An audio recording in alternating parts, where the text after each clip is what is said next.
Pada pagi ini terus saja kita perkenalkan Pegawai Perubatan Yang Mulia Puan Adibah Saleh. Assalamualaikum. Waalaikumsalam. Apa khabar pagi ini, sihat ya? Sihat, Alhamdulillah. Dan bersama dengan Puan Adibah pagi ini jururawat pengajar diabetes Yang Mulia Puan Jamilah Haji Muhammad Said. Assalamualaikum Puan. Waalaikumsalam.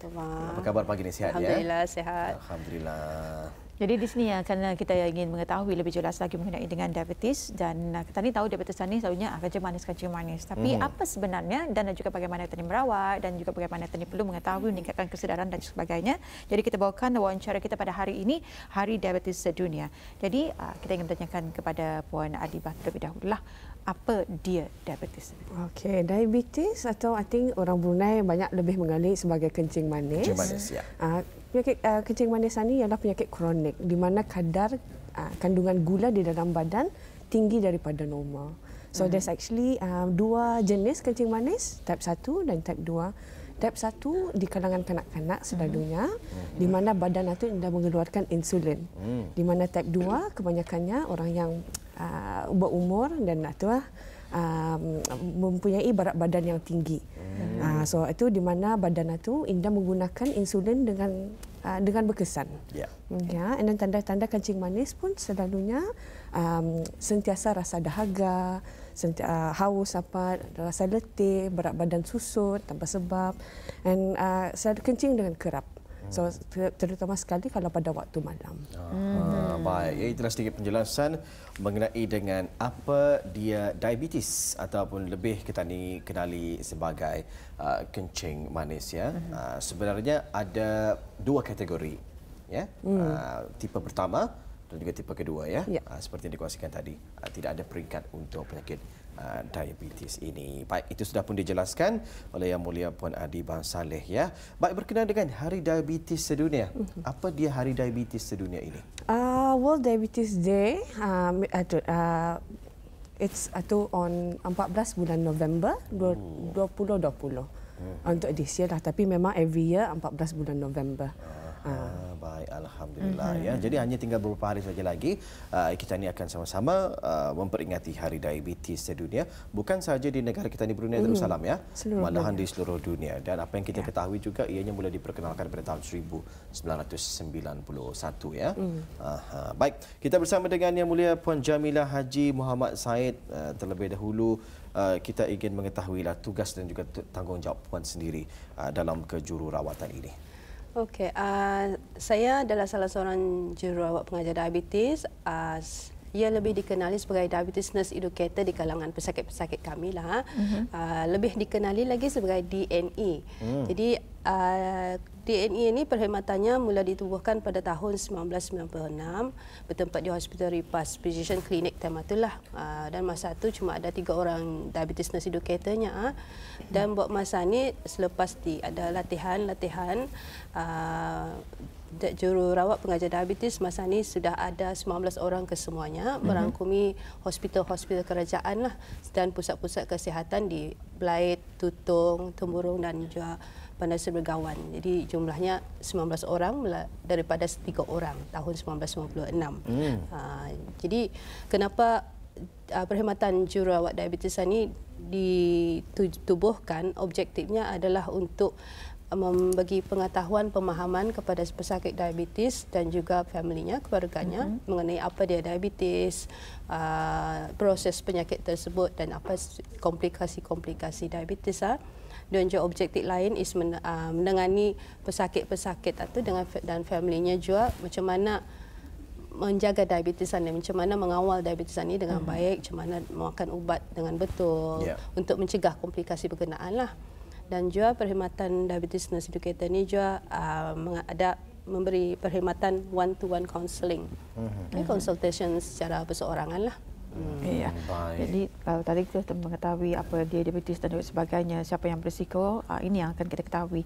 Jadi siapa sebenarnya yang berisiko tinggi untuk mengidap diabetes? Mungkin Puan Adibah boleh menerangkan. Okey, dari segi siapa yang mendapat risiko yang tinggi, dos yang mempunyai gaya hidup yang indah sihat. So maksudnya berat badan yang berlebihan, mengambil kalori intake yang berlebihan. And then kalau ada family latar belakang yang mempunyai kencing manis, memang ada risiko yang tinggi. So those yang obesity dan overweight memang adalah mempunyai tinggi risiko.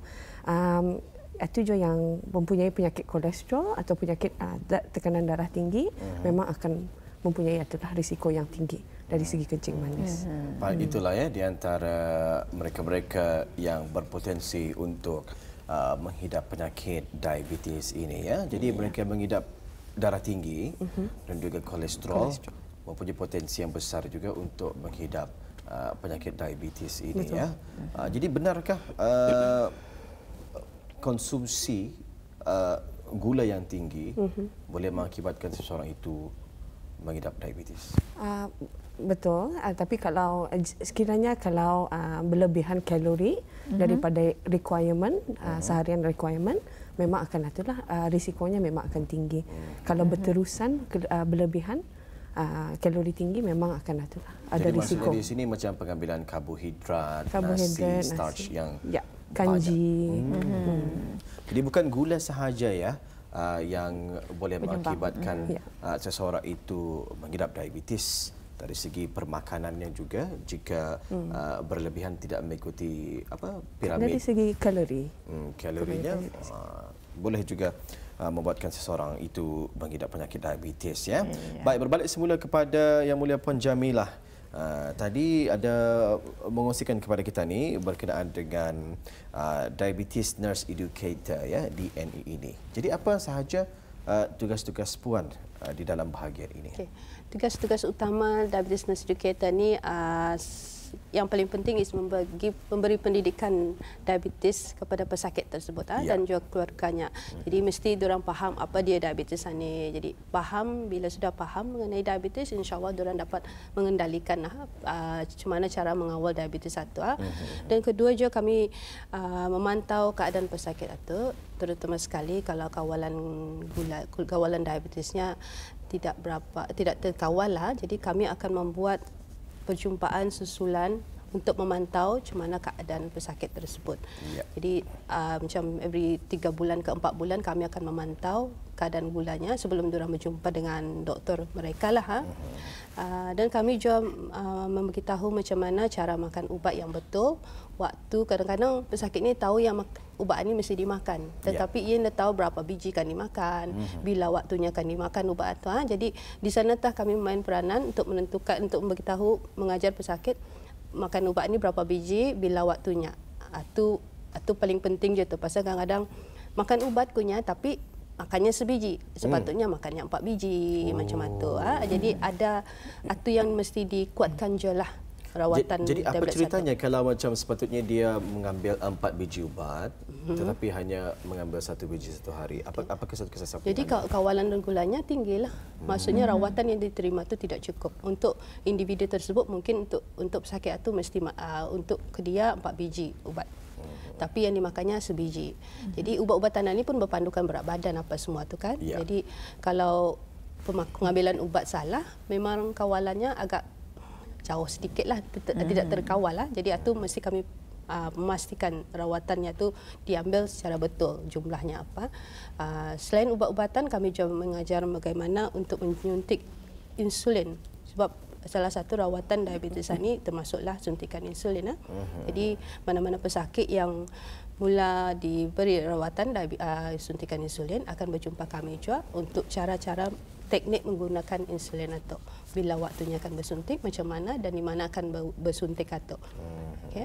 Jadi seterusnya bila sudah diajar macam mana menyuntik insulin, kami akan memberitahu juga macam mana mengendalikan hypoglycemia. Hypoglycemia ni maksudnya bila keadaan gula pesakit itu menjadi terlalu rendah. Jadi itu situasi yang agak membahayakan. Jadi kami mesti memberitahu pesakit macam mana untuk mengelakkan apa punca-punca hypoglycemia, macam mana apa tanda-tandanya, apa sebab-sebabnya dan macam mana cara mengendalikan hypoglycemia ni dan macam mana cara mengelakkanlah. Dan juga selain bersama pesakit, kami juga bersangkutan dengan mengendalikan pesakit yang mengandung.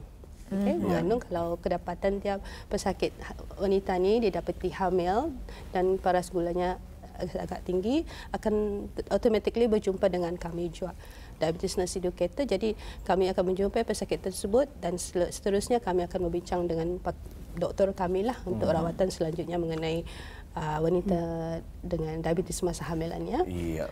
Jadi penjagaan wanita hamil yang mengidap diabetes dan mereka yang tidak mengidap diabetes berbeza? Sama. Agak samalah rawatan. Cuma perbezaannya mana-mana pesakit yang wanita yang diabetes sebelum hamil menjadi hamil. Jadi itu kami panggil pre-gestational diabetes, dia diabetes sebelum hamil.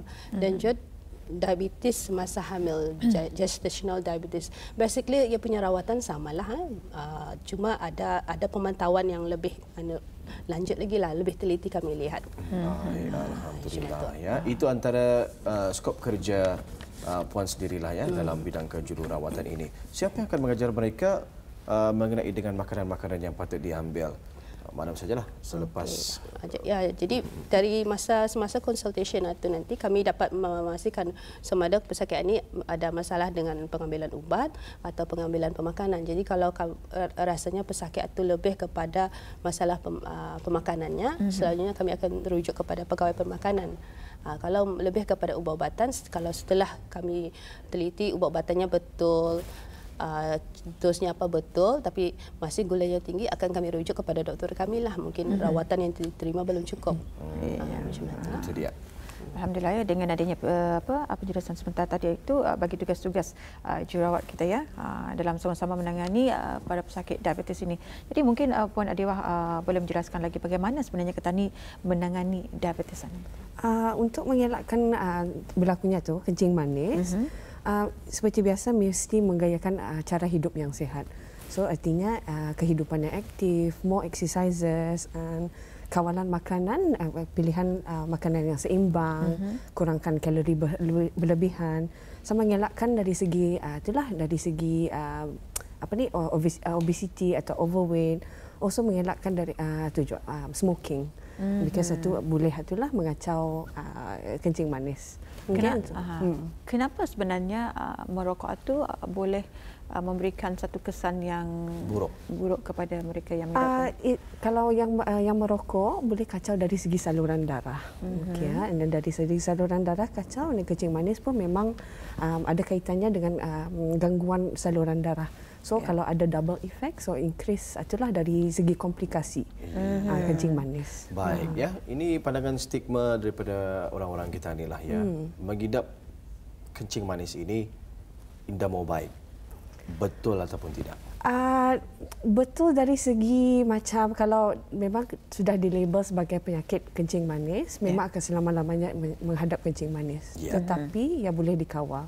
So dari segi perubatan pun boleh dikurang-kurangi, dan kadang-kadang ada je pesakit yang perlu kontrol diet saja, tidak perlu makan ubat. Tapi label kencing manis memang akan sentiasa di sanalah. Jadi maksudnya ada yang diberikan ubat, kemudian ada yang diberikan gel, insulin, suntikan insulin. Jika pesakit tersebut mampu mengawal gula di dalam badan, hanya perlu mengawal dari permakanan. Betul. Jadi alhamdulillah yang paling sihatlah, maksimum paling sihat dari segi penjagaan makanan sahajalah. Jadi alhamdulillah ya, jangan berputus asa bagi mereka yang mengidap penyakit diabetes ini ya. Insya-Allah jika berbincang dengan doktor dan juga pakar-pakar, ianya dapat dikawal. Kadar gula yang boleh dikatakan seseorang itu mengidap penyakit diabetes. Kalau mesti mengikut itulah cek dari dalam segi darah, keputusan darah dari di lab. So kalau berlebihan daripada 11, this is itulah what we call random blood sugar, lebih daripada 11, ataupun kalau yang berpuasa lebih daripada 7. Jadi 7 adalah normal bagi paras gula dalam darah. Puasa. Ya, 7 ke bawah ya. Jadi kalau 9 ke atas itu sudah ada kelebihan sedikit gula. Kalau fasting blood sugar kita dalam 9 itu sudah macam kami panggil bayang-bayang kencing manis lah. Tapi kalau 2 level tinggi masa puasa random blood sugar, memang itu kami panggil kencing manis. Baik, angka yang paling tinggi gula dalam darah ini berapa sebenarnya? Ada yang sampai 40, 30, 50 pun kami pernah dapat. 40 itu kesannya kepada mereka yang kencing manis yang nyorong terlampau tinggi, kerasahan di badan lah, badan pesakit itu. Kadang-kadang ia sentiasa rasa haus, mencari minuman yang sejuk, dan berat badannya pun akan susut tanpa sebab lah. Itu sebenarnya yang perlu kita ketahui ya. Ini bukan satu ilmu dan juga meningkatkan kesedaran kita. Kalau tadi Puan ada mengatakan komplikasi. Jadi apa sebenarnya komplikasi bagi mereka yang mengidap penyakit Kalau diabetes? dari segi komplikasi memang ada kaitan dengan saluran darah ke organ lah. So selalunya kerosakan buah pinggang, kerosakan mata, saraf yang selalunya kena komplain, ada panat-panat di kakinya. And then satu lagi itu penyakit kardiovaskular, maksudnya tekanan darah tinggi atau penyakit jantung. Ya, itulah ya. Apa kebas-kebas di kaki kah? Kebas-kebas di kaki. Panat. Kesemutan. Baik, kalau berbalik semula kepada paras gula ini, saya tertarik sebenarnya tadi 7 sehingga angka 40 ya. Mereka yang kurang daripada 7 sehingga 1 itu apa maksudnya? Kalau yang bahagian hypoglycemia ataupun kekurangan gula, kami consider di bawah 4, di bawah paras 4. Adakah itu berbahaya? Berbahaya dari segi kalau especially yang macam kurang 1 atau 2, kadang-kadang orang boleh pingsan lah. Jadi adakah ini disebut penyakit kencing manis juga? Kencing manis itu kira bukan komplikasi. Komplikasi akut lah. Pendek, short, acute complication. Complication of kencing manis.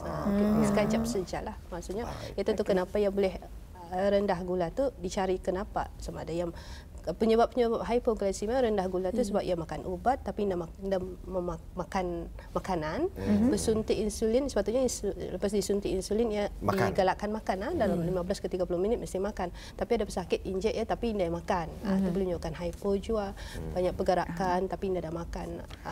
Jadi rawatannya apa tu kalau bagi mereka yang bila sudah confirm pesakit itu hypo, tanda-tanda hypo selalunya commonly pesakit akan komplain yang rasa kabak-kabaknya, palu, menggigil, rasa lemah badan apa. Jadi kalau pesakit itu ada glukometer, mesin glukometer untuk mencek gula tu kami galakkan mencek gula, tapi selalunya pesakit lagi sampai mencek gula, lemah sudah badannya. So kami galakkan untuk pesakit tersebut mengambil cair yang ada gula, liquid. Okey, contohnya cordials kah, yang minuman yang bergula lah, liquid yang bergula. Kalau coklat sama gula-gula tu is okay tapi ia solid. So we want kami mau yang liquid sebab untuk cepat serapan gula tu lah untuk naik. Sebabnya mesti dirawat dalam 15 minit, mesti kami cek lagi sama ada gulanya sudah naik atau tidak. Ya. So, ada juga yang dikejarkan ke hospital disebabkan oleh ada, especially terutama sekali yang kurang mengetahui macam mana mengendalikan hypoglycemia sampai pesakit itu pingsan. Sudahnya pingsan memang tidak boleh dibawa masuk makanan. Jadi telefon ambulans lah tu. Baik ya. Jadi alhamdulillah mudah-mudahan ada kesedaran di kalangan orang-orang kita inilah ya berkenaan dengan penjagaan kesihatan dari sudut penyakit diabetes ini ya. Berbalik semula kepada Hari Diabetes Sedunia, apa yang istimewa di negara kita Brunei Darussalam untuk tahun ini? Sebetulnya tiap-tiap tahun tim kami Pusat Endokrin Hospital Ripas selalunya akan mengadakan aktiviti-aktiviti yang dirancang awal. Tapi disebabkan tahun ini ada pandemik COVID, jadi perancangan awal tu pada permulaannya ditiadakanlah. Tapi selepas ini sempena World Diabetes ini juga kami macam mana kami akan menyambut sambutan diabetes sedunia ini melalui salah satunya pemberitaan melalui media masa. Seperti sekarang lah ya. Sekarang ini insya-Allah besok webinar. Jadi mana-mana yang akan surf the internet boleh join menonton besok mengenai pesakit apa dia diabetes lah. Selain itu radio nanti insya-Allah harmoni.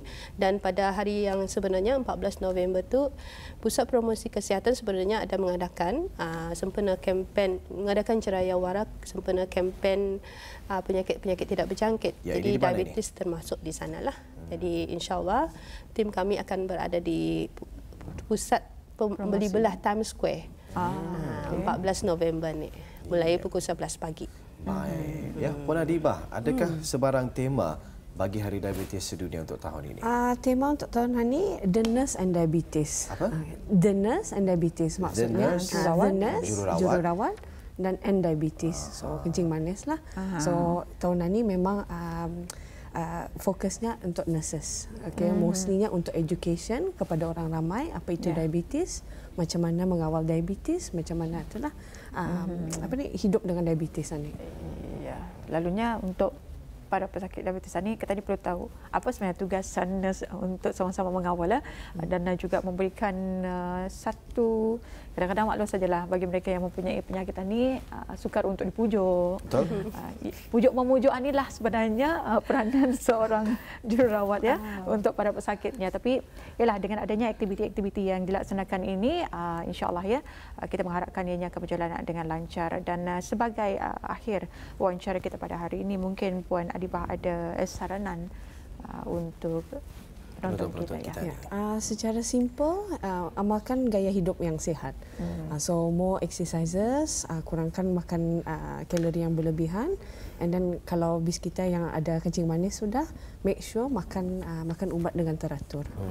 Ya, untuk Puan Jamilah sendiri, adakah galakan-galakan daripada DNE untuk menyuruh orang ramai yang mungkin tidak mengetahui mengidap penyakit diabetes, sekali-sekala mungkin ada tempoh 3 bulan sekali kah, bercek kah, 6 bulan sekali, macam mana? Okey, kalau di segi pihak kami Diabetes Nurse Educator ni, kami lebih mementingkan peranan keluarga lah, family ya, keluarga, involvement pesakit tersebut untuk dalam menangani pesakit tadi. Sebab tu kami kalau membuat perjanjian susulan dalam 3 bulan sekali itu, kami galakkan pesakit datang dengan family membersnya, ahli keluarganya. Sebab kadang-kadang melalui pesakit kami tidak dapat info. Dari family-nya yang kami dapat info juga. Jadi that's why kepentingan keluarga tu dalam menangani pesakit diabetes itu adalah penting. Jadi kalau dapat mana-mana ada family members yang mengidap diabetes itu, kalau dapat family-nya involved dah dalam menjaga pesakit tersebut lah dalam menangani diabetesnya. Orang ramai yang Indah tahu ia mengidap diabetes boleh pergi ke mana? Pusat kesihatan berhampiran mereka lah untuk mencek dari segi darah. Sekali apa-apa ditanyakan tu? Boleh untuk medical check-up. Medical check-up sahajalah. Akan memeriksa darah ataupun teruskan sama tekanan darah apa. Terutama sekali yang ada risiko tinggi itulah. Yang ada family members tapi yang ada diabetesnya digalakkan buat check up lah. Risiko tinggi. Ada saya mendengar ya daripada rakan-rakan saya, matanya semakin mengabur katanya. Itu adalah antara simptom-simptom mereka yang salah satu simptom tanda-tanda kencing manis, timbulnya kencing manis ataupun komplikasi kencing manis. Jadi setelah dia berjumpa dengan pakar dan juga doktor, memang beliau mengidap diabetes ini tadi. Jadi berhati-hati ya, kenal pasti komplikasi dan juga tanda-tanda mereka yang mengidap penyakit diabetes ini. Dan paling mudah sekali, terus sajalah ya datang ke hospital berdekatan untuk mendapatkan nasihat dan juga pendapat daripada mereka. Ya. Jadi sangat memberikan manfaat dan juga kesedaran kepada kita ni, boleh kita ni buka mata dan juga minda hati kita ni untuk sama-sama mengetahui apa sebenarnya diabetes ini dan juga bagaimana kita ni menanganinya. Jangan ditapuk penyakit itu walaupun kita ni takut menerima kenyataan yang kita ni diabetes, tapi ini adalah semata-mata untuk kebaikan dan kebaikan kita dan juga ahli keluarga. Jadi ribuan terima kasih kami ucapkan kepada Yang Mulia Puan Adibah Saleh, iaitu selaku Pegawai Perubatan, dan juga Puan Jamilah Haji Mawad Said, iaitu Jururawat Pengajar Diabetes. Terima kasih Puan. Assalamualaikum. Waalaikumsalam.